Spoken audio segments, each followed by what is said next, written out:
with the Hemet-Seneceno Interfaith Council will do the invocation and the Pledge of Allegiance led by Carly Meyer. Lord, you say in your word, a nation fails through a lack of guidance, but victory comes through the counsel of many. Do I start over? Okay, sorry. Lord, in your word, you say a nation fails through a lack of guidance, but victory comes through the counsel of many. I know that each one here has been handpicked by you, Lord, because of their heart and their mind and their desire to do what is best for this community, Lord. I ask that your Spirit will guide them and lead them into what is best, and that there is a connection that will allow them to work together. We pray this in Jesus' name. Amen. Pledge to the American flag. Ready, begin. I pledge allegiance to the flag of the United States of America and to the republic for which it stands, one nation, under God, indivisible, with liberty and justice for all. Thank you. You may be seated.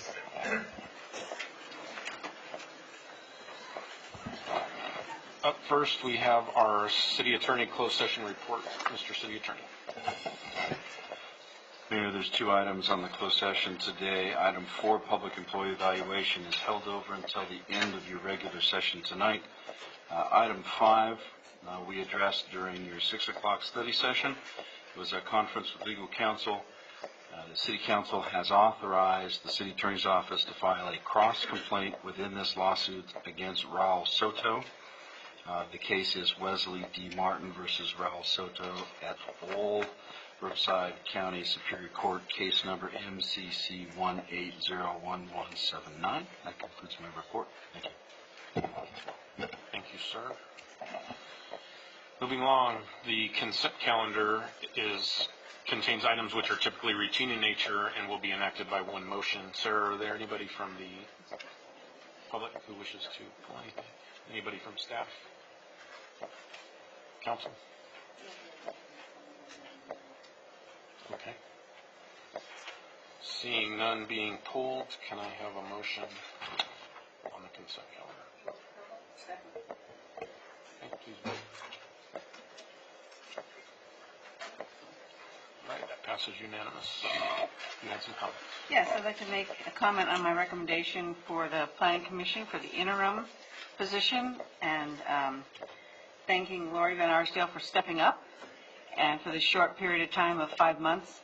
It enables our Planning Commission to move forward without a skip. and so I'd like to thank Ms. Van Arsdale for agreeing to do that for that short period of time. Thank you. Okay, moving along, communication from the public. Sarah. Yes, Marie McDonald, and this will be followed by Sue Savage. Marie, good evening.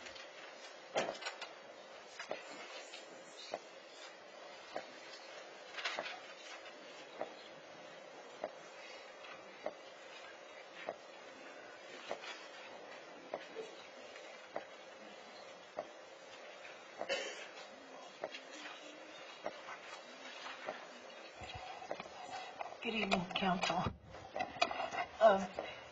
I just wanted to ask if we could have a report on what has happened on the Florida meeting. We'd like to know if there's been any action taken. Has the change of leadership that I understand occurred at Caltrans, has that affected the results or the continuation of the planning for the meeting? And then the second thing I wanted to ask is, what plans are in place to increase the revenue of the city for the 18-19 budget? Hopefully there are definite plans that will increase the revenue so that the possibility of taking funds from Measure U will not be at all considered. Thank you. Thank you, Marie. Sue, good evening.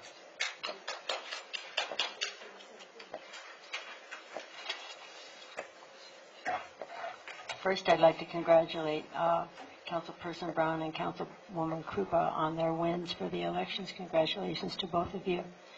Not over yet.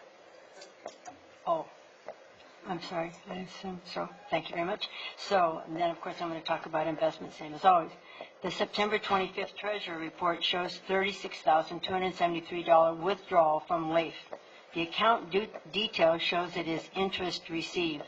The LAIF account balance requires the $36,273 to be a deposit, not a withdrawal. So which is correct? The report by the treasurer saying it is a withdrawal, or the math saying it is a deposit? The same report shows negotiable CDs are 12% of the portfolio, and city restrictions, I believe, allow only 10% of the portfolio. This is an example of continued disregard for Hemet Investment Code by the treasurer.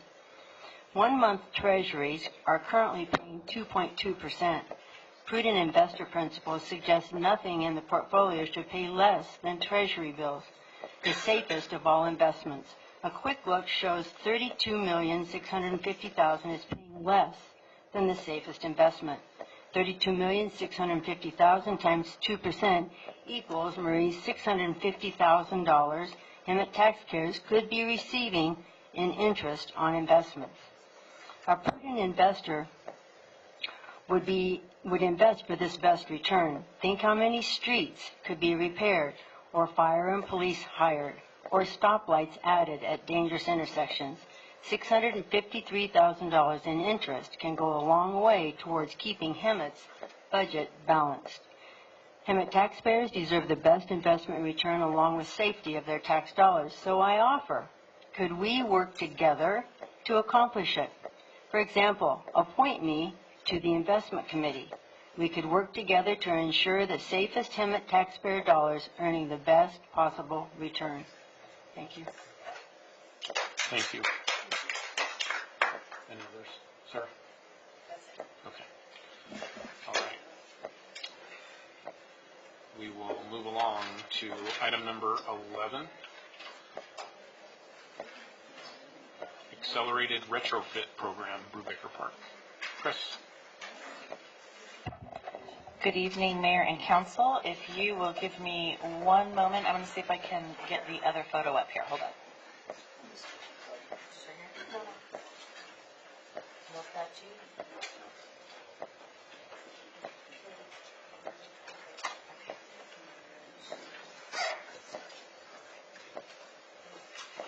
All right. Thank you. Oh.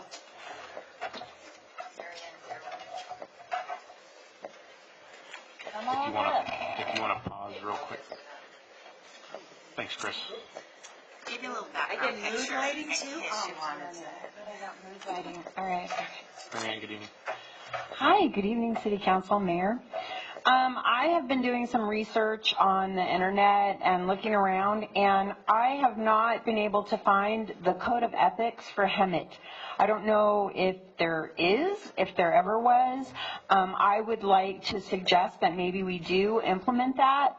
I have looked, other states and cities around do have it. I think it would be a great idea for Hemet. I'd really like to see that we do have something that, so there isn't any grandstanding or free speech at the end of any kind of meetings, that we do have some kind of rules set in place. So it is just city business that we're talking about and not so much personal feelings. Thank you.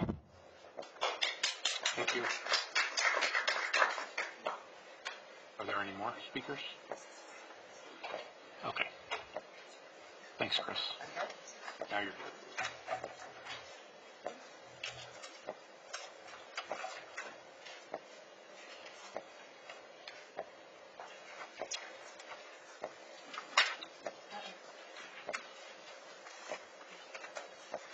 All right. So, item 11 before you tonight is a highly anticipated project that would transition Brubaker Park from potable to recycled water for irrigation. The park is a 68-acre park. It's partially developed with baseball fields. We've got a snack bar, restrooms, and obviously open space.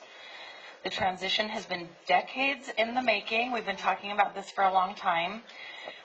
The city entered into an agreement in the mid-1990s with EMWD when they were first kind of developing the park, and we've added subsequent ball fields and whatnot since that time. The city did agree to move to recycled water at the time that it was available, which was actually a few years ago. However, as EMWD has made strides in developing and expanding their recycled water infrastructure, I think we're kind of finally at the point where we're going to be able to pull from the east side of, I don't know if I can do this. The east side, is this not working? Okay, well, you can see where Sanderson and Dominagoni meet kind of in the bottom right corner. The east side of Sanderson there, we're going to be able to pull through the south end of what seems to be West Valley property, but we've actually got some access there to pick up to get recycled water to the park. The city currently receives about 27 acre-feet of groundwater annually to irrigate the open areas and the ball fields. We were approached by EMWD with a funding opportunity for the project through their accelerated retrofit program that provides us upfront funding, basically via reimbursement, for the design, connection, and retrofit of the existing park water system to the recycled water facilities just for the irrigation piece. So we'll remain on potable water for obviously the snack bar and the drinking fountains. The city was approved for $197,195 through the program, and basically the way that the program works, we've done this at a number of our other parks, is that while EMWD gives us those program costs up front, the way that we're able to repay it is through an adjusted potable rate that is charged to us for a number of years. So it's 75% of the current potable rate. And then once the period is over, which in this case may be up to, it's not necessarily 12 years, but it may be up to 12 years, once that period of repayment is over, the rate drops down to the then recycled rate. So we currently receive groundwater from rights that were established through a previous agreement, the Fruitvale Entitlement Agreement, if you are all way back familiar with that.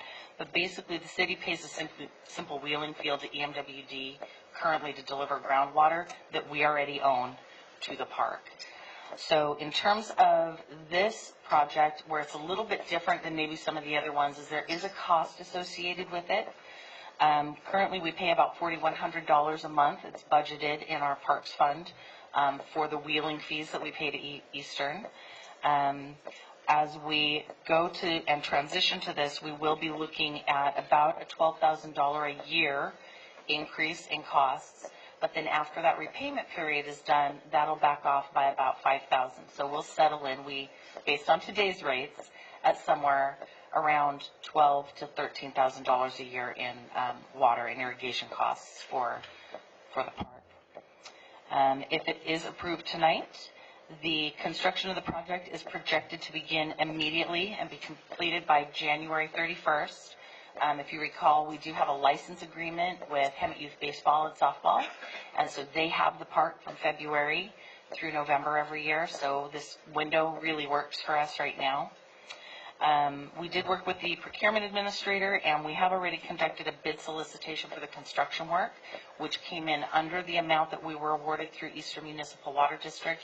It's also under the city manager's signing authority in terms of award, so that's why we don't have that here tonight. Marina Landscape was the lowest responsive bidder, and right, so if this is approved, we would be looking at having the city manager award the construction contract to them.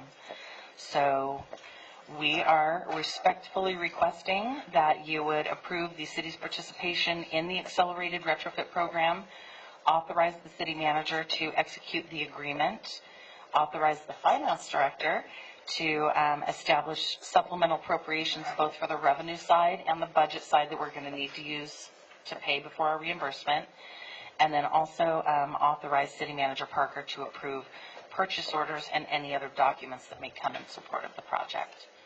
So I'm happy to answer any questions. Questions for staff? I had to turn my mic on, so sorry.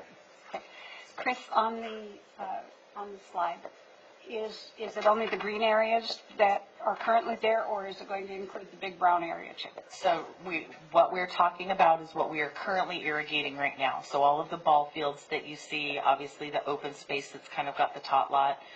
There are two big ball fields on the right that are actually West Valley. Those are not our park fields. We have the other. So the smaller, the youth fields, are the ones that are ours, along with the stuff on the north side of the parking lot. So Does the brown area encompass? yes, it is included in the park, 60 acres. Part of, Yes. So the way it will be plumbed in the future, it could be. We could expand to irrigate with recycled water in that area, absolutely. That was my only question.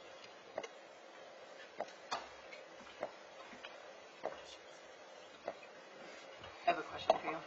Okay. So you said that we are going to, after this is done, we're going to pay the 197. They're going to pay us back when it's finished. Correct.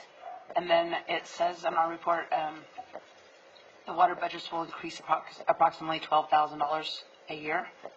That's for the repayment period? That's for the repayment period only. And then it will back off about 5? Correct. So we're paying 4, it'll increase by 12, so we'll be at about 18 for that repayment period. And then when we come back down to the recycled water rate, we're estimating it to be about 13,000 a year. So the way this is worded, it says that an increase of $12,000 is expected for the fiscal year 1920. Right, from the 4,000 that's budgeted. And I'm sorry, I didn't mean to cut you off, Mayor Pro Tem. No, it's okay. So I just can't, maybe I'm not understanding exactly, but is this a savings? Because it should be saving us overall, right? So it's different because we're already receiving our water currently. So in the other parks, we were paying the EMWD rate for potable water. At this park, we are only paying the wheeling fee. It's a different arrangement. It has been for 20 years. So there actually will be an increase in costs to the park's budget for the recycled water rate. So currently, I might even have it with me. So to give you some idea, currently we pay $157 an acre foot as a wheeling fee for the water that we get now. The current rate for the 75% of the potable rate is $647 an acre foot, which is what we would be paying back for the up to 12 years. And then the rate today for recycled water per acre foot is $488. So we have this really low rate now because all we're paying is for them to deliver that water to us through their system. We're not paying for the commodity itself. When we go to recycled water, there is that commodity charge attached. So if we're trying to save money, it's going to end up costing us more money. So I'm not sure why we're doing this. So part of the reason that we're doing it is because we agreed to do it 20 years ago when we started this process with developing the park. So it's included in one of the agreements that we would transition. Wasn't that with the pretense that it's going to save us money? It was Probably just... need to read that contract again because that seems absurd.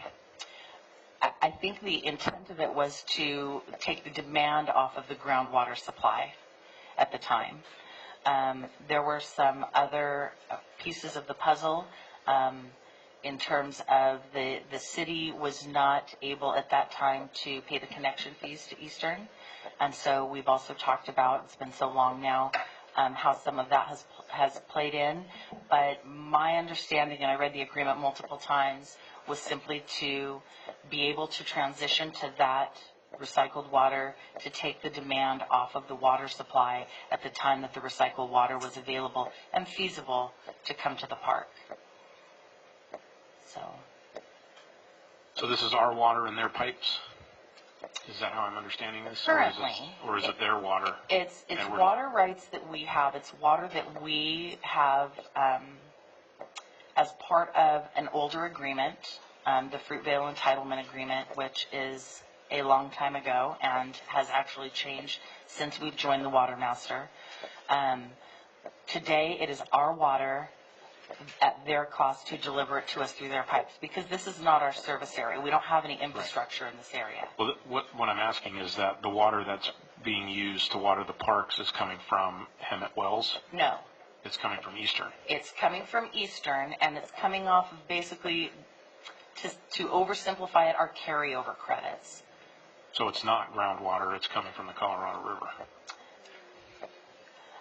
If you're talking molecules, it's coming out of the ground, out of Eastern's wells right now.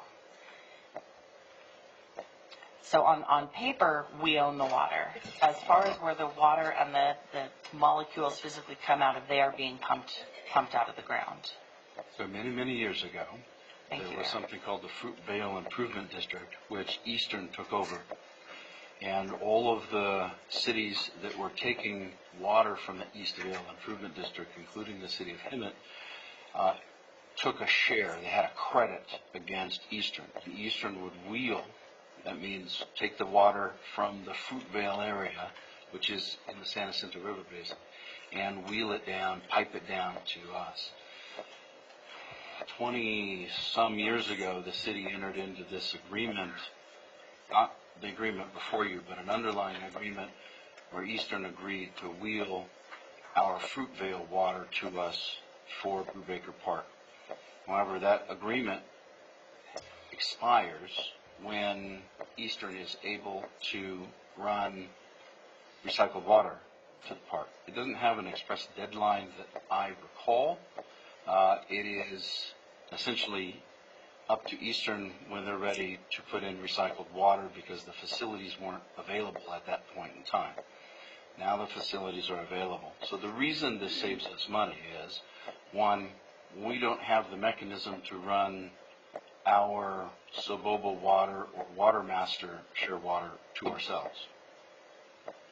Two, the only other option would be to draw potable water from Eastern at the $600 and some dollar. That's now. actually 75%, so it's probably closer to $800 or $900 Yeah, an acre. okay, so $800 or $900. So the option here is to put the park on recycled water and pay eventually the $400 and some dollar rate. That's where the savings comes from. And to take the facility off of potable water and put it onto recycled water. Could we pump the water out of one of our wells that have been shut down to water the grass? We don't have. Yeah. I think that before we vote on this, I would like to see this Fruitvale Improvement District agreement, entitlement agreement. I mean, I don't think we've been given all the information, and if it's something that has to happen and that we don't need to vote on, then we shouldn't vote on it, but if it's already been decided. But if we're supposed to vote on it, then I think that we need more of that information. I would like to look at it. It just doesn't, I mean, it doesn't add up as far as you're putting $100,000 or $200,000 into retrofitting the park, and usually people use recycled water to see a savings, and so I can see how they can make it look like we're saving because they're saying it, but I don't see the numbers, you know?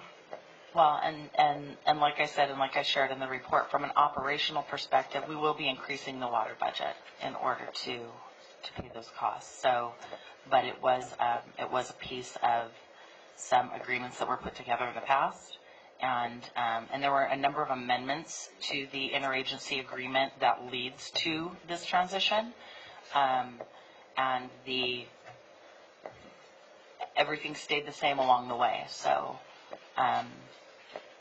I don't know about the rest of everybody, but I would like to see maybe all of that. So, just two pieces of information. You, obviously, at the pleasure of the council will be the decision, but two pieces of information. So, number one, I do know that there are other projects in line for this funding. I don't know how short-term the funding is in terms of people are knocking on their doors. Eastern has always been very good to us to come to us first and say, is there anything that we can do? So there's that. They also went to that and got a little extra approved this time because we weren't quite sure where we were going to land in terms of the bids that came in. So there's that piece. The second piece is the timing of doing the work, like I said earlier, with Hemet Youth Baseball and not disrupting what they've got going on. I understand all that, but you know, The Fruitvale entitlement agreement was not mentioned in here. Wasn't mentioned until tonight, so if I would have had that information ahead of time, I would have known to ask for it. So, we keep going through this kind of stuff and getting pressed for time, but unfortunately, if I didn't know to ask, then I couldn't. You guys should just give us all that stuff so that there's no questions, but My question for this is that you have in your report at the end, the fiscal impact, future Yes. impacts to the general fund increases water budgets of approximately 12,000 beginning in 1920. Correct. What does it look like moving beyond that? So we anticipate, so currently we budget at about $4,200 a year because that's what we're paying for the wheeling fees. So we would increase that budget through the 1920 process. That request would come through council through our normal budgeting process.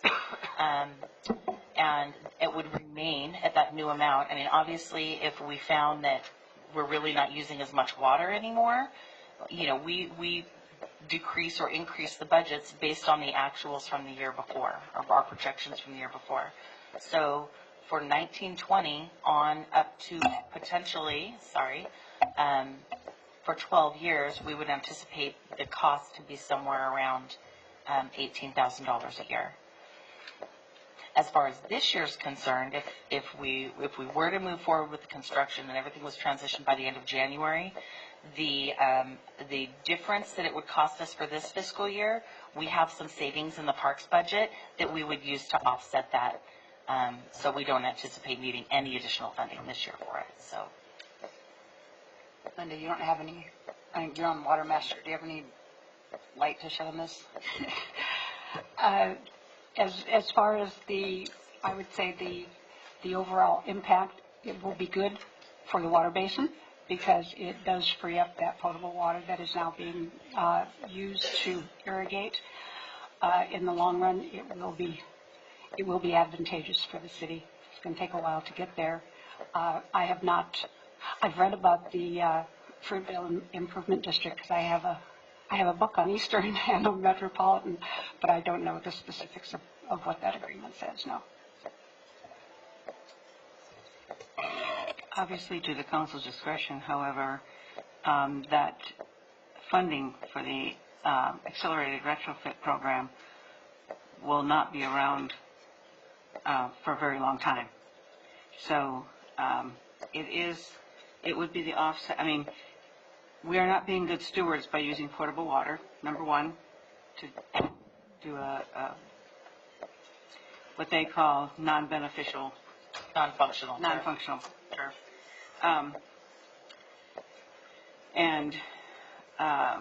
We actually did a program such as this in front of Four Seasons,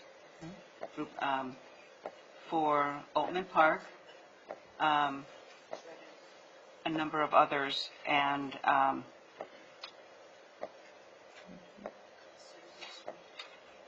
Costin and McSweeney as well. So it's fortunate for those receiving this funding because in most cases it would be something that people would not move forward on the project as good as it is had it not be for the funding. So does that have any effect on our water usage? Using potable water on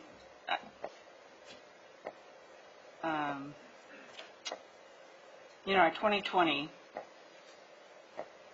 mandate, conservation mandate. well, that is because that's Eastern's area. Yeah. It will probably help Eastern's,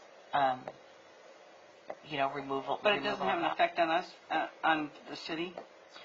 I would need to look. We're already meeting our 2020. Yeah, so, I know. If it did, it would just make it better. But I'm not sure if it's based on where the water's being delivered to, if it's that district or if it's within our own. So I can look into that though. Will the money still be around by the time our next meeting comes around? potentially, I guess. We actually had hoped to get this to council in October, but we were waiting for some answers from Eastern. So, I mean, if it's something that you want to take a look at and bring back in December, we can do that. We would just have to let Eastern know. I haven't had any threats of it being taken away, but I also know that there was some urgency in terms of there's other people lined up, and they want to get the projects done in a timely manner. So I understand that. Well, and it's a matter of the board, whether or not they'll approve additional funding. Eastern's board. Eastern's board, Right. yeah. And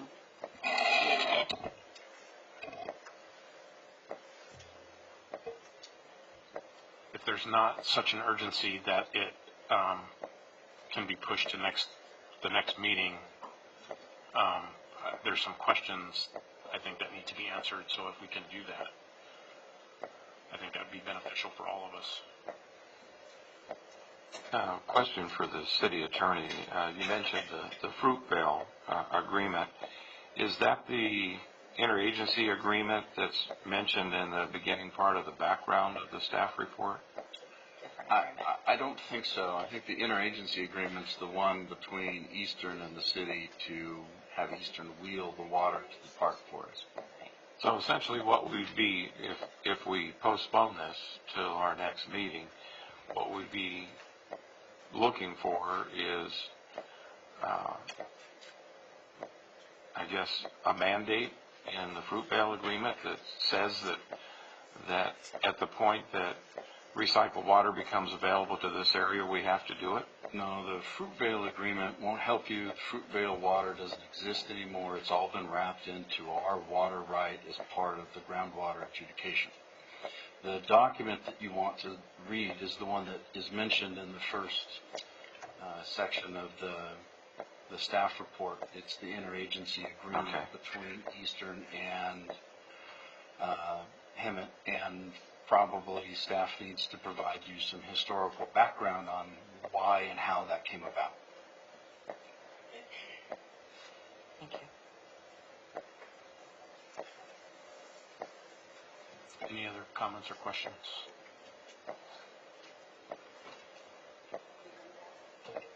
So we can bring it back to our December 11th? Absolutely. Okay. Thank you.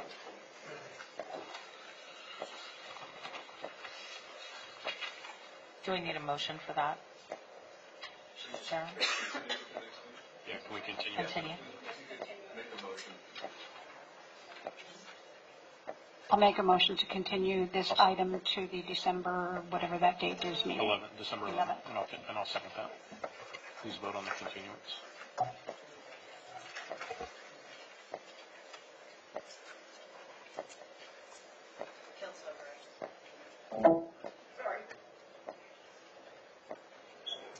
Okay. We'll bring that back on December 11th. Thanks, Chris. Thank you.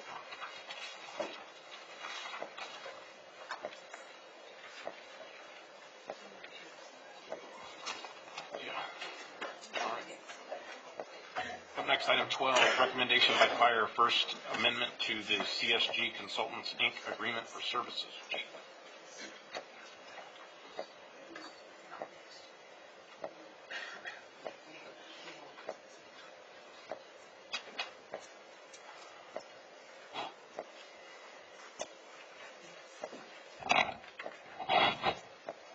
Mayor, members of the City Council, before you for consideration tonight is the First Amendment to our CSG Consultants, Inc. agreement for services. I would like to take the opportunity before I move forward on this is just to give you a brief overview of some of those services that CSG does provide for us. Several years ago, mainly tied into the result of the economic downturn, we eliminated our fire marshal function. What we have in place now is a demand-driven. We contracted to CSG to provide those professional services. Those are in place now. We have in a handout that we just provided you gives a list of what those services are. We provide the fire life safety services through a contract services staffing model that's demand-driven. We have an off-site fire service specialist and one fire inspector that provides that service for us. I'd like to note in January of 2017, you provided authority for me to move forward to develop a community-based risk reduction strategy that met all required fire life safety regulations. One of the things that made this very timely, the genesis for this was on December 2nd, 2016. We had one of the most devastating fires in California history, known as the Ghost Fire, which occurred in Oakland, resulting in 36 fatalities. And one of the nexus behind that fire was a lack of good fire safety inspection practices. We have not for some time, that was the genesis for coming back to you and developing that plan, requesting your authority to do that. We have not done the state mandated inspections. And so part of that effort started in earnest with your authority in January of 2017. You have a list of what we provide currently through that contract. Would like to note on the very bottom of that we focus on customer service, prompt scheduling, real-time interaction with the inspector, and we do have an expedite services available with a fee offset. So everything that we do is fee-driven. The CSG contract, you gave authority to us in June of 2017 to increase the baseline of that existing contract by $100,000. Tonight's staff report that we have in front of you, in essence, is raising that by $25,000. And let me give you a summary of where the funding is coming for that. First of all, the $25,000 is a carryover from last fiscal year, so we're simply carrying that over. We're increasing that baseline by 25. That elevates the contract not to exceed 228 to the 303, which is noted in the contract itself. We've seen a tremendous increase in our inspection activities. We believe that is tied to the improving economic conditions. We need to be responsive to that. We have approximately 150 restaurants, 40 hotels, and 550 apartment complexes within the city of Hemet. And those are important for us to work in partnership with community development to ensure that they're safe and that we provide that within our structure of our code. The demands driven, the request tonight is driven by the increased workload, which has been trending very steadily for the last 2 years to improve those safety services. And this is not Measure U funded. As I indicated, the 25 that's being recommended has already been identified as carryover from our last fiscal year. We're simply cleaning up the language in the contract that we have currently and exercising that amendment to reflect accordingly in the revised contract. I might add this goes through June. We'll be coming back to the council for giving you some recommendations on what other opportunities we might have. I do want to just take a minute to mention that this is currently what we refer to as a contract services contract. They're non-safety personnel. They're not PERSable. So the city does not incur any overhead costs related to that. In the Measure U staffing plan, the 5-year plan that we gave and presented to the council in 2019-2020, we'll be conducting a study to look at the cost benefit of our existing contract versus bringing that in-house. But we'll be moving on reorganizing and creating a fire prevention function under a community risk reduction umbrella, which is really the most contemporary and current way of taking and addressing the community risk. This has been identified in both reports that we've done and presented to the council, and that would be our intent to come back and in that fiscal year to look at other options to better reach our community.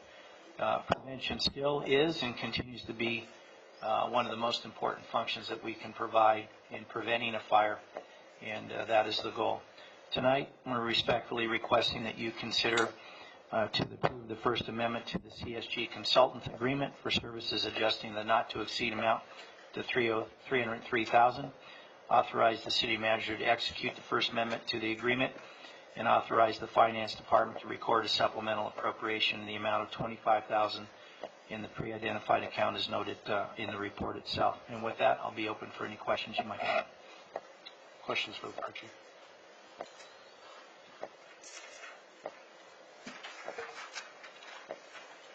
Just a couple questions. Chief, thank you for the analysis. It's helpful to see the list of services that CSG is providing to us.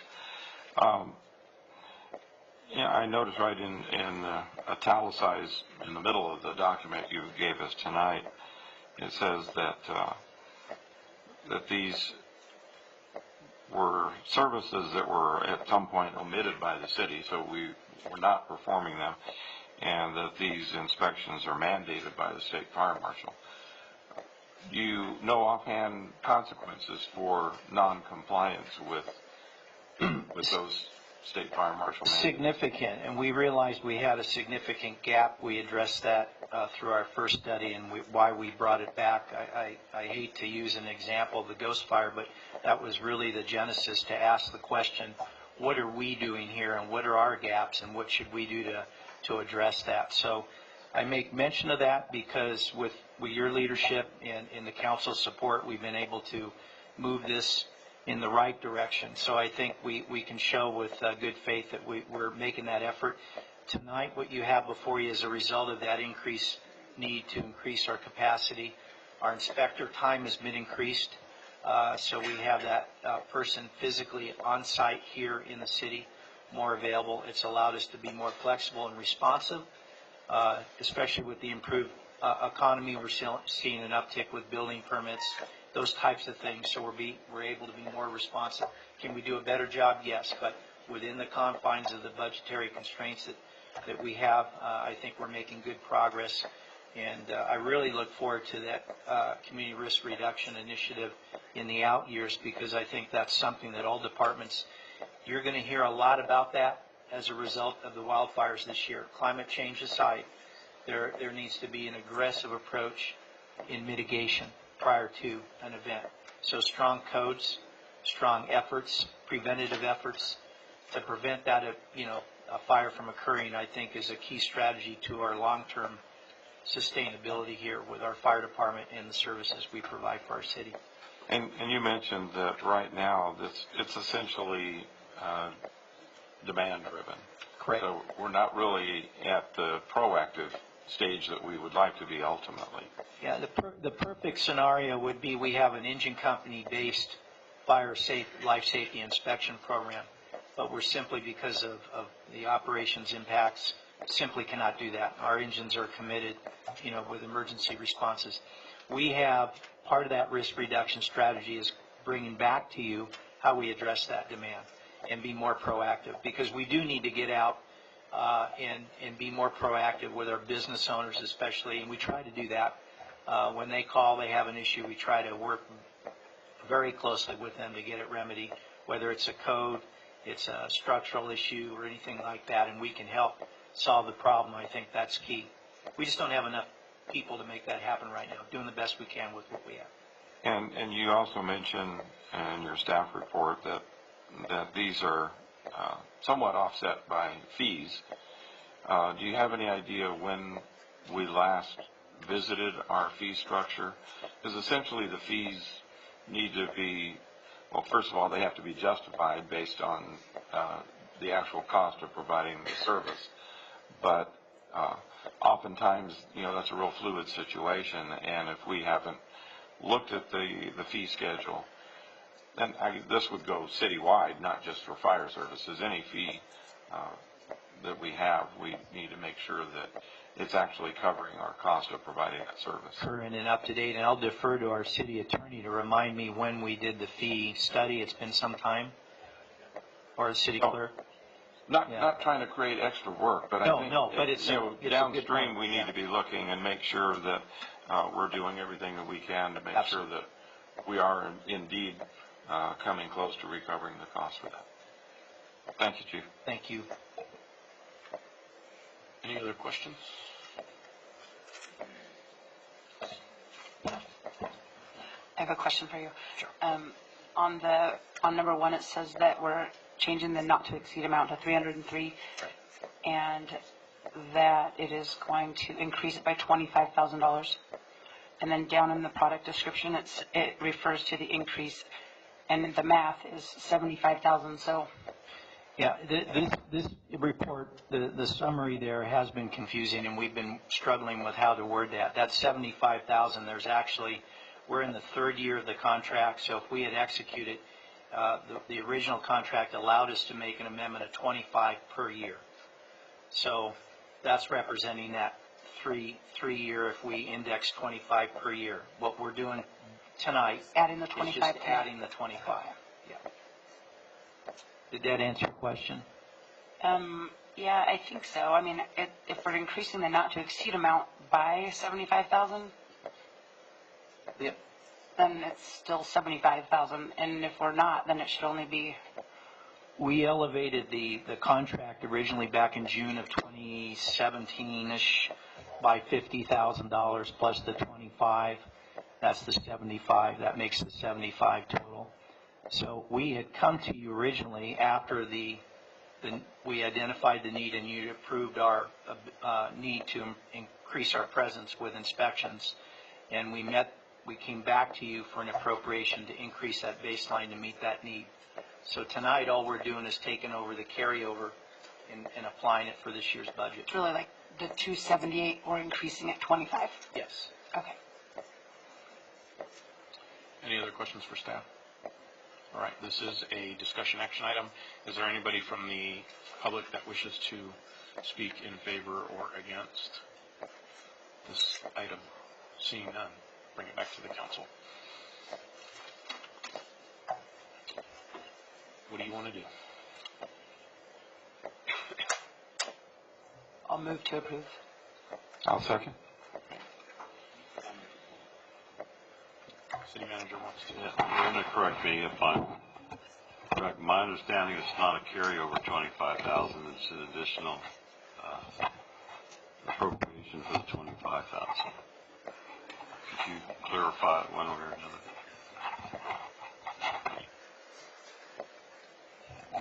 It is an additional appropriation in the current year of 25,000, but in 17-18, that account was underspent by about 60,000. So there are savings that are in fund balance, and that's what the chief is referring to as it being a carryover.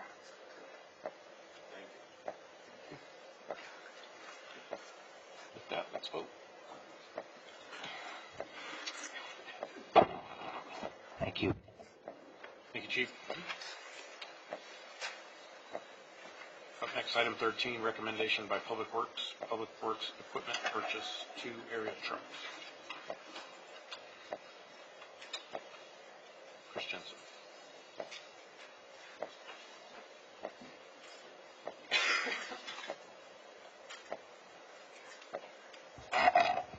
Oh my goodness.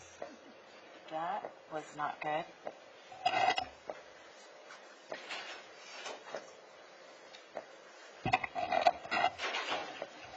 Hello again. This item, like a number that you've seen over the last couple of months, is once again a purchase request to replace equipment that the California Air Resources Board will deem non-compliant effective January 1st, 2020. The purchase request tonight is to replace 2 aerial trucks that are used by tree trimming crews for daily division functions, which include the obvious tree trimming, but they also manage the placement of the military banners, the banners above Florida Avenue, our Christmas and event and holiday banners, and other decor and flag raising and lowering. The 2 aerial trucks to be replaced are 2 19-year-old vehicles that are not able to be retrofitted to remain in compliance due to their engine age. Staff research replacement vehicles and ultimately recommended the purchase of the 2 2019 Ford Alltech Combo aerial vehicles. A quote for the vehicles was supplied through Sourcewell, which was formerly NJPA, the National Joint Powers Authority. Powers doesn't make sense to me, but okay, NJPA. And they were obtained, the quote was obtained through a competitively bid process that was conducted for another municipality. That's how these Sourcewell and NJPA operate. So the purchase does not use general fund monies and is supported through the Landscape Maintenance Division's Equipment Replacement Funds. This is a planned purchase. We've been saving for many years for these. The price of each vehicle is $142,702, which is much less than we originally had thought. We had actually budgeted for, council approved through our operating budgets, $400,000 for the purchase of these vehicles.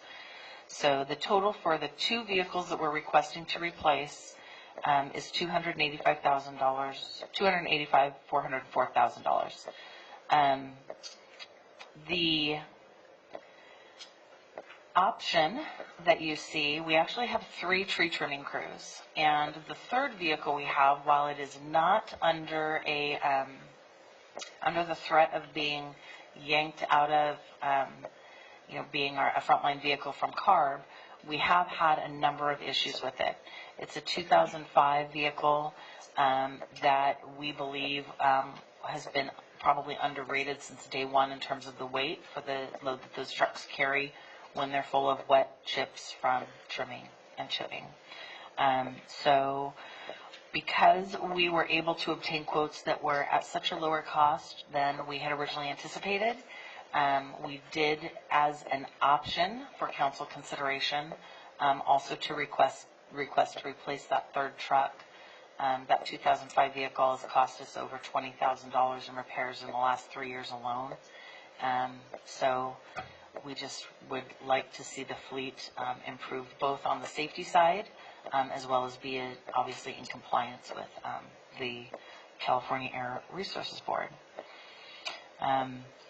We do have some additional equipment replacement funds that are available to cover should you choose to buy 3 vehicles, to cover that difference over the $400,000.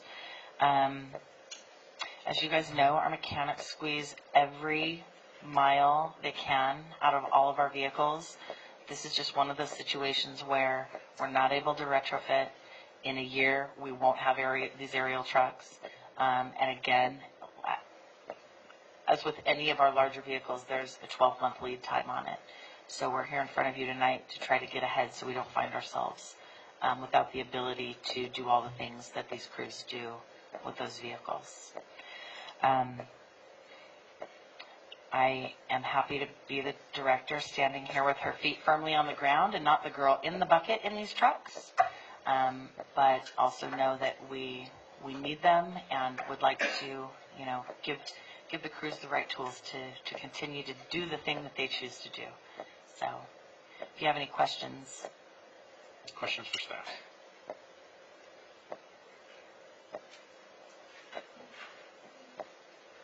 Okay, I have some. Okay. What are the consequences of not following the CARB guidelines? Daily fines.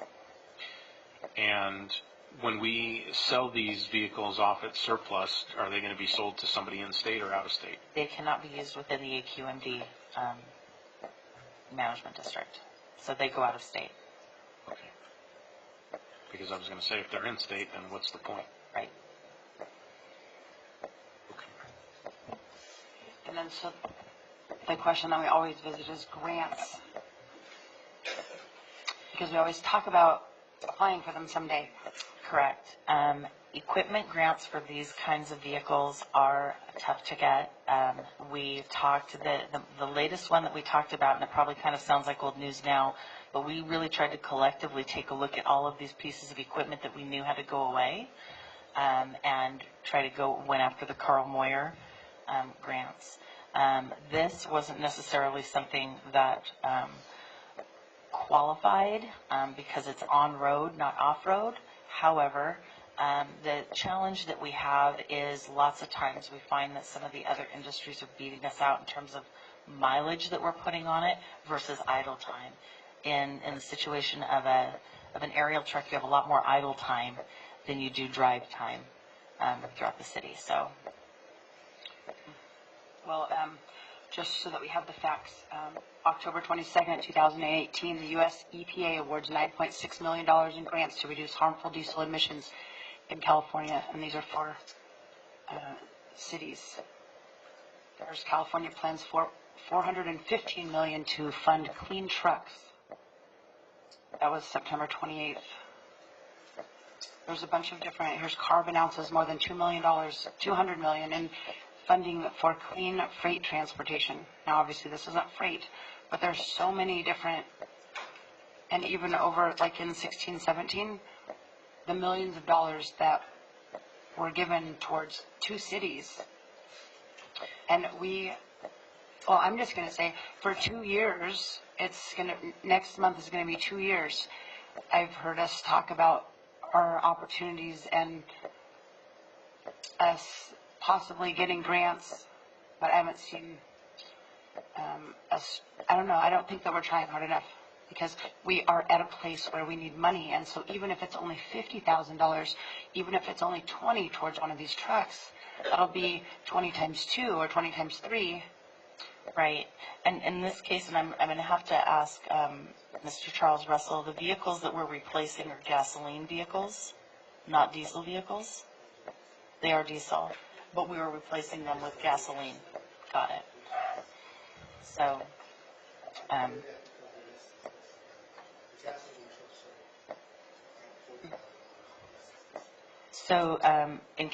if you couldn't hear Charles, so the reason that they went to the gasoline in this case, they did go after some savings, because the diesel vehicles are about $40,000 per vehicle more. However, I absolutely agree. We actually have been making grabs at everything that we know about. I know that we are looking at millions of dollars in terms of water and sewer grants right now. These smaller ones, you're right, we haven't necessarily been successful getting. So I'm not going to sit up here anymore and just talk about it. I'm not going to vote for them until I see a little bit more effort getting grants. Okay? So you said that this is an on-road versus an off-road, Correct. but there are grants for on-road as well as off-road. Okay. So Carl Moyer provides both on and off-road at any, sometimes at the same time, sometimes not at the same time. We've had this discussion a lot of times.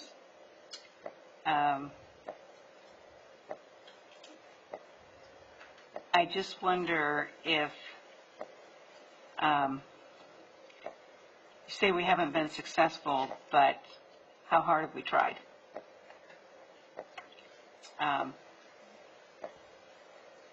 If you paint the picture, if you paint the correct picture, then AQMD is not going to deny what they advocate.